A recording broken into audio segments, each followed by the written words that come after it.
बहुत समय पहले की बात है। उज्जैन के पराक्रमी राजा विक्रमादित्य अपने न्याय, साहस और धर्म पालन के लिए प्रसिद्ध थे।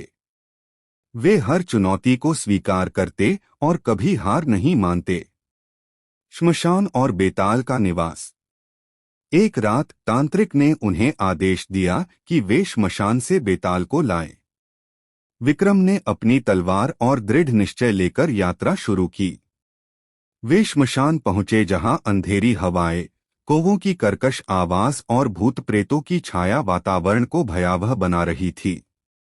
पीपल के पेड़ पर उल्टा लटका हुआ बेताल उनका इंतजार कर रहा था।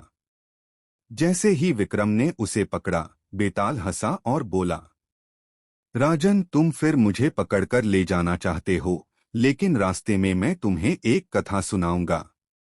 यदि तुमने उत्तर न दिया तो मैं मुक्त हो जाऊंगा, और यदि तुमने उत्तर दिया तो मैं फिर पेड़ पर लौट जाऊंगा। विक्रम ने दृढ़ स्वर में कहा, ठीक है बेताल, तुम्हारी शर्त स्वीकार है। बेताल की कहानी, लोभ का अंधेरा। बहुत समय पहले की बात है। कौशल नगरी नामक राज्य में राजा सुरसेन का शासन था। वे धर्मात्मा और दानी राजा थे। उनकी नगरी में लोग सुखी और संतुष्ट रहते थे।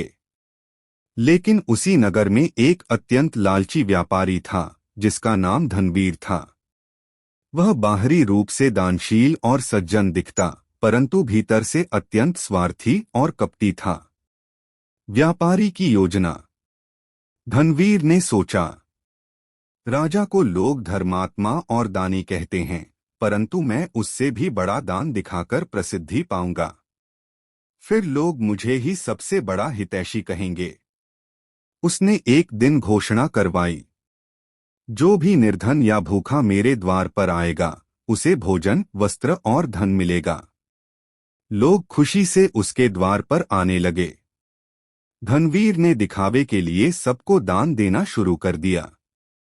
लेकिन अंदर ही अंदर वह चाहता था कि लोग उसका नाम गाएं और राजा की जगह उसे सम्मान दें। तपस्वी का आगमन। एक दिन नगर में एक वृद्ध तपस्वी आया। उसके चेहरे पर तेज था और वह सच्चा साधु था।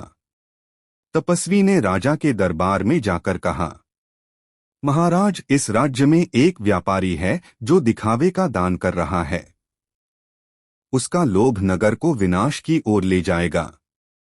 राजा ने तपस्वी से पूछा, मुनिवर, हमें कैसे पता चलेगा कि वह दान सच्चा है या छलावा?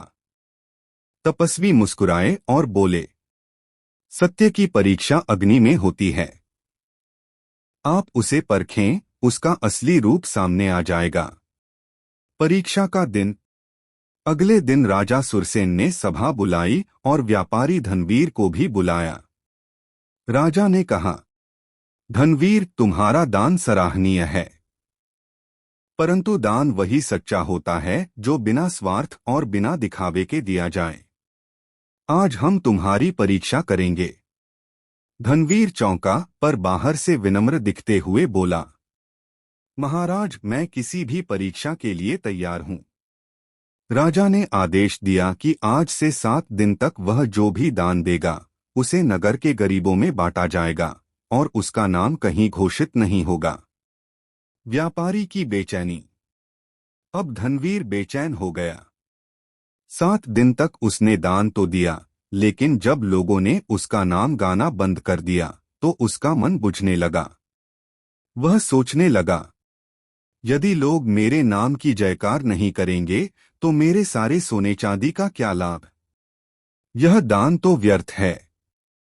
7वें दिन उसने गुप्त रूप से अपनी संपत्ति छिपानी शुरू कर दी और दान कम कर दिया।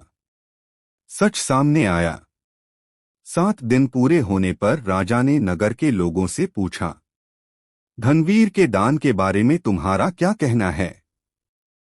लोगों ने कहा, महाराज, प्रारंभ में तो वह बहुत दान करता था, लेकिन जब उसका नाम लेना बंद हो गया तो उसने दान भी कम कर दिया। अब सब समझ गए कि उसका दान केवल दिखावे का था। राजा ने उसे दंडित किया और उसकी संपत्ति का बड़ा हिस्सा गरीबों में बांट दिया। बेताल का प्रश्न। इतनी कथा सुनाकर बेताल बोला, तो राजन बताओ, असली महान कौन है? क्या वह व्यापारी जिसने भले ही स्वार्थ से परंतु गरीबों को कुछ दिया, या राजा जिसने सच्चाई उजागर कर दान का असली स्वरूप दिखाया, या वह तपस्वी जिसने पहले ही सबको सचेत कर दिया? विक्रम का उत्तर। राजा विक्रमादित्य ने गहरी सांस ली और उत्तर दिया, इसमें सबसे महान तपस्वी है। व्यापारी का दान अधूरा और स्वार्थी था। राजा ने न्याय किया जो उसका कर्तव्य था, परंतु तपस्वी ने पहले ही सत्य पहचानकर सबको चेताया। वह न स्वार्थ से बंधा था न दिखावे से, अतः वही सबसे महान है। जैसे ही विक्रम ने उत्तर दिया, बेताल ठहाका लगाकर बोला, सही कहा राजन, लेकिन तुमने बोलकर मेरी शर्त तोड़ी। अब मैं फिर अपने पेड़ पर लौटता हूं। और यह कहकर बेताल उड़कर फिर पीपल पर जा लटका। कहानी की सीख, मोरल ऑफ द स्टोरी। 1. सच्चा दान बिना स्वार्थ और दिखावे के होता है। 2. लोभ और अहंकार से किया गया पुण्य भी व्यर्थ हो जाता है। 3. सत्य की पहचान करना सबसे बड़ी विद्या है। 4. न्याय और धर्म से राज्य ही नहीं, समाज भी सुरक्षित रहता है। Please like, share and subscribe our YouTube channel.